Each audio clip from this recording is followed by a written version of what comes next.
मांग्रब city पोम्पेगी वारी खरा angakpa खरा 18th century da Italy gi mi leitaba uwasu asum hauba maikay amad ching leiba chingya dagi tam oina sindokpa type ki mafam amada law ubagi damak farmer ama yamna kanna laknarami mafam duda leiramba thengnaruba ising yamna phajaba hausu haubo oirami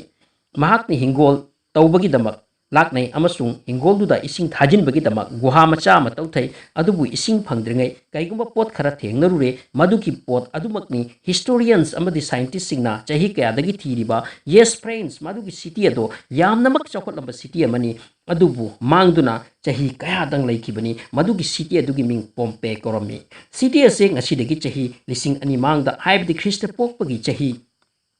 Humputradi marfu mang aduaida Italy gi Mount Vesuvous haiba meigi ching asidagi khara khajik lapna leiramba city ni city ase Naples ki torbandani side amada samudra amasu side amadana chingi pare city ase on thokna sokholamba nuai bana kham thelaba city ama irambani nungaiba kari makhalgi nungaiba business center oi baga loinana mafam aduda sex ki market soiram ki hakchang gi nungai bada asuk ki matik lupna ki madudi makoi ga changdam na ba yaba lamdam amata leiram de matam duda makoi gi lamchat na henjin man badagi city ase marai bakti ki god ki cars nan ki thajibiyo mafam asibu ngasidi angamba saruk extra bet tawkre amasung anga poche kaya phangkre khwaidagi angak po finding haibabu Mount Vesuvous tagi kapthorakpa labhana kupsinduna sikiba mising ato angoban machugi nungi murti gum tata aduna leiram ki makoi kharadi sexual position da leiram ba thekna ki Pompeii hairi city ase Italy gi hojik ta hairaga compania hairi mofam sida Naples ki maya da leiram ba city amani city ase Christa gi chahi 79 da yamna matik mangal ga leiram ki ningthau kaya pan ki aroi bada Roman Empire gi under da laki mafam ase yamna sokholami matam da maming chetpa city sing manung da amani ising gi pukri club bakery, open road, water supply scheme,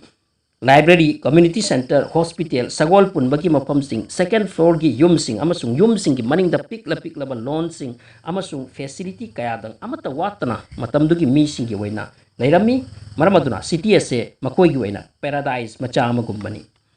Matamdugi waina di city ase yamna advance ni asum na high city ase dagi ahan ba zebra crossing horaki, cream cake amadi freestyle bathing system, ngabidi nupa nupi punna iru jabagi system su haudoraki city ase Roman Empire gi business center sing dagi amani adubu sentum leiman kibana tapna city ase gi saktam olaki nupa nupi gi marak khetaba thamlakta bana maram oiraga ikai bagi fijang kaiduna chatki tapna business center digi onthok kiduna tawning ba tawba phangba free society gi mi sing gi leipam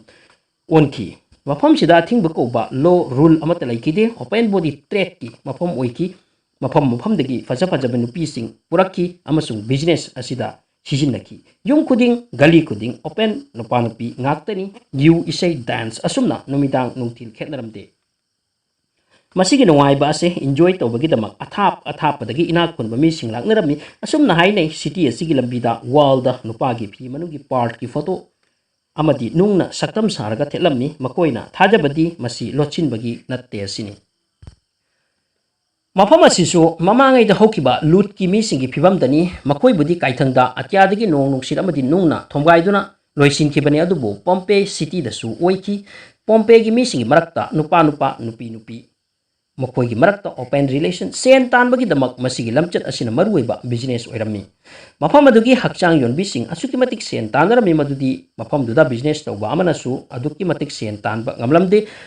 Matamdugi mi sing nupita natana nupa sing su lamchat asida business asida lupnaki samna hairabada city asigi mi amagi ama lamchat sida luptaba business tawtaba yaukidre hakchang lalon bagi mai horba mapam mama oiki maruaina faja nupi sing puraklaga yon silami makoida masigi business ta chawkhatpa heliba mi aduna kwaidagi izzat wangba oinarami Roman officer singi mau sing su open style da punsi lenarami city asibu handuni yenglu matamda phangluba picture kharadi hojiksu yengbada khawba pokpa yatni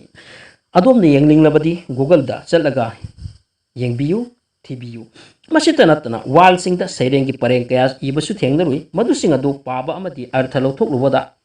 angakpa wahi ngakta sex ki taibangda hakna henjin na iramba ngaktani adugumba wahi sing pareng sing adumna hanna su amasung hojiksu thengnadri hairi pareng sing adugi artha samna hairabada thabak adubu apabagi mowangda puba amasung maduda invite tawbagi mongni makoina yeklamba picture sing adubu urubada Pompeii gi missing kari type ki oiramgani haiba khangbada matam changdi makoi animal gumna thak hantagrabani adubu unumak ado auba amanadi uribani henjinba haiba sitabu yade break ama automatic lock i haibadu makoina kauki city asidagi khara khajik lapna leiba meigi ching Mount Vesuvius chahi kayadagi tumduna leirambani adubu 79 AD da khang bangal laktaduna pokairaki meigi chawrba nungjaw sing labaga loinana maikai mari da kapthorakhi madugi manungda lak ton lumba maina ngrang chaklaba maibunama city asida tasinki amasung mi kuding khudakta loikhi The Lost City of Pompeii koba novel da mi khara hinghobagi wa ibani meigi ching ase asawbaga loinana ahing ahum nungthil ahum lava kapthoki amasung city asibu mitar manga taruk makhada phumjillamlaga Mount Vesuvius amuk tumduna leiki city asi excavate tobo matungda Matamdugi sikiba mising yamna phanglure cement kumna kansinkhre haujiksu Italy gi museum sing da leiri researcher amadi historian kayana city ase yenglure documentary kaya sakre film kaya semkre city ase 1748 ta phanglubani hanbada thengna ki Matamdugi markets theaters swimming pool restaurants amadi playground sing hana gum leiramli khwaidagi ngaklebadi god ki cars ase aduguma matamda taki makoina masing yamna nungai naringai thiruba sing na nungi murti sing adubu ubada ngakna ki maramdi murti sing adugi facial expression phawbada uba phangli madu karamna no khangdi makoida sibagi mikupto yawnamak yangman khibana kariguma tanjamat phanghodaba gi mongni makoi adubu urubada khangba singna khangkhre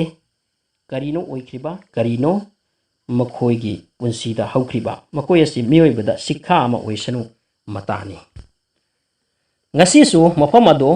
thidokpu loidri phangluba sing adu makoina siramdai adu da chatlamba lamchat adugi mong da thengdarui meoi kharadi daily household routine gi thabak pangthok dingai kanglup amana thabak thoram tawringai sikibagi kudam su phangki Pompeii gi handok luba city asi uraga kaya da saukhatlamba makoino khanghalli loinana makoigi lamchatti kaya da hantharambano haibase laina takli video yengbagi damak thagasari video asigi damak like tawbiu please amasung channel sida anok boy rabadi please subscribe to sin biramo